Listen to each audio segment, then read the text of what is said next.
Hong Kong. The seal on the US Consulate is broken. This was not a protest. This was a surgical breach by China's Ministry of State Security. Stay with me, because what just happened is not a diplomatic incident. It is the trigger for an automated, pre-scripted system collapse. And it reveals the final guardrail of global stability was an illusion. To understand the cascade, you must understand the protocol that was just demolished. This convention is not a treaty about politeness. It is the operating system for state-to-state communication. It is the legal air gap that separates hostile powers. It is the system that allows enemies to talk, so they do not have to shoot. Article 22 is its core function. The premises of the mission shall be inviolable. Not a suggestion, a bedrock assumption for the entire global architecture. This was a system's final firewall. A firewall that was just deliberately breached. Let's talk about the trigger mechanism. 0200 hours, local time. The MSS unit breaches the consulate perimeter. The U.S. Marine Security Guard Detachment transmits a single authenticated code. The code word, sovereign ground. That code is not a request for help. It is the sole legal requirement to activate a pre-scripted automated retaliation. A response codified into law, the Diplomatic Protocol Preservation Act. The system is now armed. There is no political off-ramp.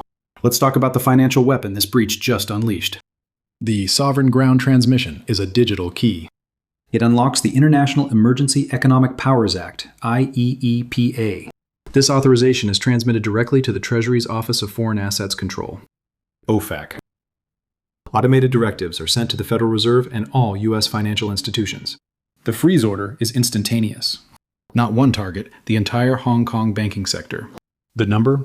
$877 billion in assets. $877 billion, more than the GDP of Switzerland, frozen in minutes. This is not a sanction. This is the excision of a primary node from the global financial network. Let's talk about the network severance. The asset freeze is only the first order effect. The second order effect is a complete communications blackout. U.S. correspondent banks are ordered to block all SWIFT messages from Hong Kong. The FedWire transfer system severs the connection. Hong Kong is cut off from the global U.S. dollar clearing system. This is the financial equivalent of a naval blockade.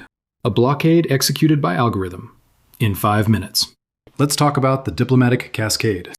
Simultaneously, the State Department's protocol system activates. A formal notice is delivered to the Chinese ambassador.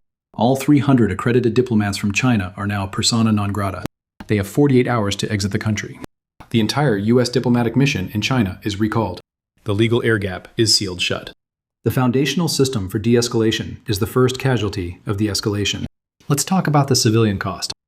85,000. 85,000 U.S. citizens reside in Hong Kong. Their U.S. credit cards stop working. Their bank transfers fail. Their assets are trapped inside the financial quarantine zone. Their consular protection no longer exists. They are not expatriates anymore. They are 85,000 civilian liabilities in a new conflict zone. Let's talk about the final failure. All diplomatic channels are severed. All military hotlines are silent. U.S. Indo-Pacific Command elevates its alert status to DEFCON 2, the highest level since the Cuban Missile Crisis. Without a talk-down channel, any military movement is interpreted as offensive. The system has no other way to communicate.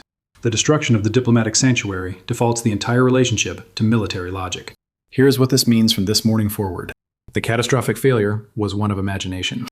The adversary calculated a political risk. They expected a negotiable diplomatic crisis. Instead, they triggered a non-negotiable pre-scripted system collapse. The Vienna Convention was the insulation. The automated financial sanctions were the live wire.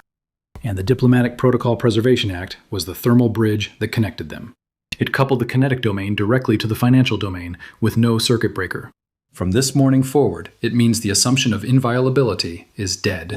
It means every embassy is now a potential trigger for total financial war. And it means the system is now running on its own. Its only logic is symmetrical annihilation. The sanctuary was not just a building. It was the last manual override switch. The seal is broken.